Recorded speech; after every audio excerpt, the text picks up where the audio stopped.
അച്ഛൻ പൂജിക്കുന്ന പെട്ടിയാ. പൂജിക്കുന്ന പെട്ടിയോ? ആ, രാവിലെ വന്ന് പൂജിക്കുന്നേ കാണാം, അതുപോലെ തന്നെ രാത്രി വന്ന് ചവിട്ടി ഇതിനെ ചീത്ത വിളിക്കുന്നേ കാണാം. ആ ശരിയാ, ഞാനൊരു പ്രാവശ്യം ഈ പെട്ടി തുറക്കാൻ ശ്രമിച്ചപ്പോഴേ അങ്ങേര് വന്നെ വഴക്ക് പറഞ്ഞായിരുന്നു.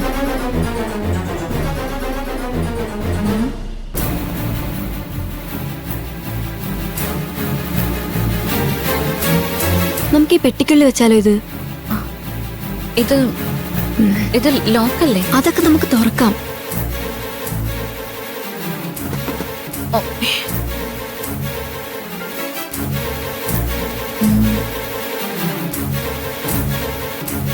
ഇതെങ്ങനെ തുറക്കാം? ഒരു ഐഡിയ ഉണ്ട്.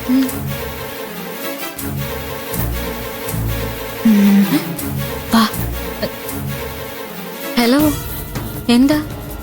തുറക്കണ്ടേ? ഇതൊക്കെ എവിടുന്ന് പഠിച്ചു? കൊള്ളാലോ മോളെ. വാ.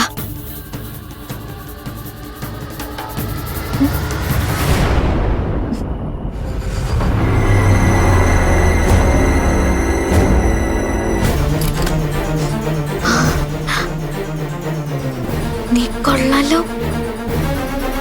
തുറന്നു.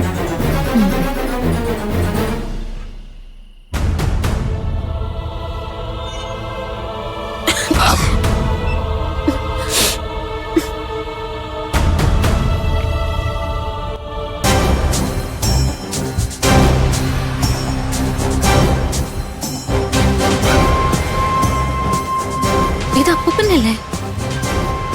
ആ,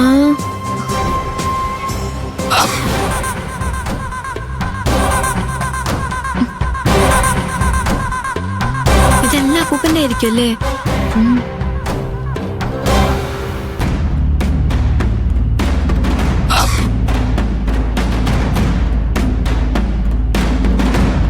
നമുക്ക് ഇതിനകത്ത് വയ്ക്കാം.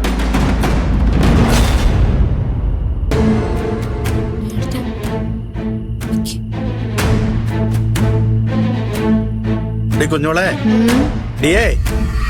ഈ ബാബുക്കുട്ടൻ എവിടെ നിന്നാടി ഇൻസ്റ്റാൾമെന്റ് ആയിട്ട് കാശ് വരുന്നേ? ആർക്കറിയാം. അതെ, എന്തെങ്കിലും ഒരു കാരണവശാൽ ബാബുക്കുട്ടനും ചാരുമായിട്ടുള്ള കല്യാണം നടന്നില്ലെങ്കിൽ ബാബുക്കുട്ടനെ എന്തോ ചെയ്യും? എന്തോ ചെയ്യാൻ? നമ്മൾ ഈ സ്വർണ്ണം എടുത്ത് വിറ്റോ പണയം വെച്ചോ ഷാപ്പിൽ മുടക്കും. നമുക്ക് കഞ്ഞി കുടിച്ചടക്കണ്ടേ? അവനോട് പോയി പണി നോക്കാൻ പറ. എന്നാലേ ഞാനൊരു കാര്യം പറയാം. ബാബുക്കുട്ടൻ ഈ സ്വർണം കൊണ്ടുപോകും, നിങ്ങളുടെ ഷാപ്പ് പൂട്ടിക്കും. പിന്നെ നിങ്ങൾ എന്തൊക്കെ അവന്റെ കയ്യിൽ നിന്ന് വാങ്ങി ചെലവാക്കി അതിനുള്ള കണക്കും പറയും. പിന്നെ എന്തൊക്കെ സംഭവിക്കുമെന്ന് കണ്ടറിയാം. കുഞ്ഞോളെ, അല്ല, അങ്ങനെ സംഭവിക്കുമെന്നല്ല. എന്നാലും നമ്മൾ രണ്ടു വശവും കൂടെ നോക്കണമല്ലോ. നോക്കണം. ഞാൻ കുറച്ചധികം നേരത്തെ നോക്കിപ്പോയതുകൊണ്ട് പറഞ്ഞു പോയതാ. മനസ്സിലായി.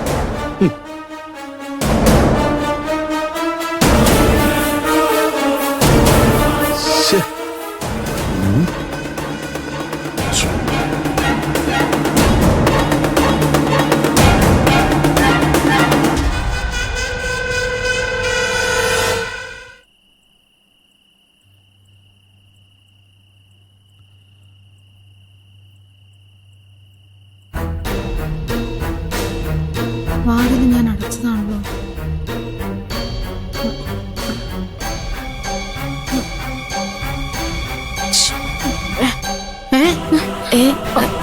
നിങ്ങൾ എന്താ ഇവിടെ? എന്താ ഇത്? ഇത് അപ്പൂപ്പന്റെയാ? ആ പെട്ടി തുടരുത്. അല്ല, ഞങ്ങൾ വെറുതെ എക്സസൈസ് ചെയ്യാൻ. ആ, അതൊക്കെ അവിടെ വെച്ച്.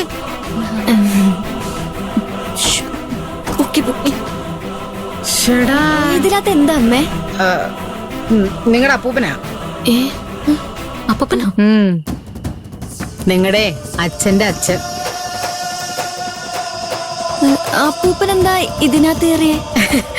അപ്പൂപ്പനല്ല, അപ്പൂപ്പന്റെ വിലപിടിപ്പുള്ള സാധനങ്ങളാണ് ഇതിനകത്ത് അടച്ചുപൂട്ടിയേക്കുന്നത്. സ്വർണ്ണാണോ? അതൊന്നും എനിക്കറിയാൻ പാടില്ല. ഇതിനകത്ത് എന്താണെന്ന് അങ്ങേർക്കേ അറിയൂ, നിങ്ങളുടെ അച്ഛന്. അച്ഛൻ എപ്പോഴും പൂജിക്കുന്നതും വഴക്കു പറയുന്നതൊക്കെ കാണാലോ.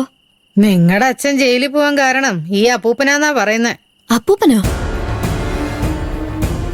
അപ്പൂപ്പന്റെ ശാപം. ശാപോ? നിങ്ങളുടെ അച്ഛൻ 26 വയസ്സുള്ളപ്പോ അപ്പൂപ്പൻ 2 കല്യാണം കഴിച്ചു. 2 കല്യാണം? ആ, ഒരേ സമയം 2 കല്യാണം. വലത്തെ സൈഡില് കമലാക്ഷിയും ഇടത്തെ സൈഡില് പത്മാക്ഷിയും. അയ്യേ. ആ അയ്യേ, ഇത് നിങ്ങളുടെ അച്ഛൻ ഇഷ്ടപ്പെട്ടില്ല. അച്ഛൻ അതിനെ ചോദ്യം ചെയ്തു. രണ്ടുപേരും മുട്ടം വഴക്കായി അച്ഛൻ അപ്പൂപ്പനെ തല്ലി. അച്ഛൻ അപ്പൂപ്പനെ തല്ലിയ? ഉം. അങ്ങേർക്ക് പണ്ടേ ഈ സ്വഭാവം ഉണ്ടല്ലോ. ഉം. ആ തല്ലു കിട്ടി കഴിഞ്ഞപ്പോ അപ്പൂപ്പൻ അച്ഛനെ ശപിച്ചു. എന്നെ തല്ലിയതിന്റെ ശിക്ഷയായിട്ട് ഭാവിയിൽ നിനക്ക് കാരാഗ്രഹവാസമാണെന്ന്. അപ്പൂപ്പ മരിച്ചു കഴിഞ്ഞ സാധനങ്ങളെല്ലാം പെട്ടിയിലോട്ടാക്കിയിട്ട് അതിനെ പൂട്ടി താക്കോല് നെടുമുടി കായലോട്ട് എറിഞ്ഞു. അച്ഛയെപ്പറ്റി ചീത്ത പറഞ്ഞെന്തിനമ്മേ? അതോ, അത് അങ്ങേര് കള്ളു കുടിച്ചു വരാൻ നേരത്തെ അപ്പൂപ്പനോടുള്ള ദേഷ്യം പറഞ്ഞു തീർക്കുന്നതാ. രാവിലെ കള്ളിറങ്ങുമ്പോ പോയി മാപ്പും പറയും. അല്ല മതി, കഥ കഴിഞ്ഞു. പോയെ പോയെ, അച്ഛൻ കണ്ടാലുണ്ടല്ലോ പിന്നെ അത് മതി. എല്ലാം എടുത്ത് തിരിച്ച് അതേപടി വെക്ക അപ്പൂപ്പന്റെ സാധനങ്ങള്. ആ എന്നിട്ട് വായോ, ഇവിടെ നിക്കണ്ട, വാതില് പൂട്ടിയേക്കണം കേട്ടോ. ഞാൻ പോവാ. അങ്ങേര് കാണാഞ്ഞത് ബാക്കിയാ. ചേച്ചി, ഇത്രയും സേഫ് ആയിട്ടുള്ള സ്ഥലം ഈ വീട്ടിൽ വേറെ എവിടെ ഇല്ല. ഓ, ഞങ്ങളുടെ അപ്പൂപ്പ. ഇങ്ങോട്ട് വന്നേ. വാ.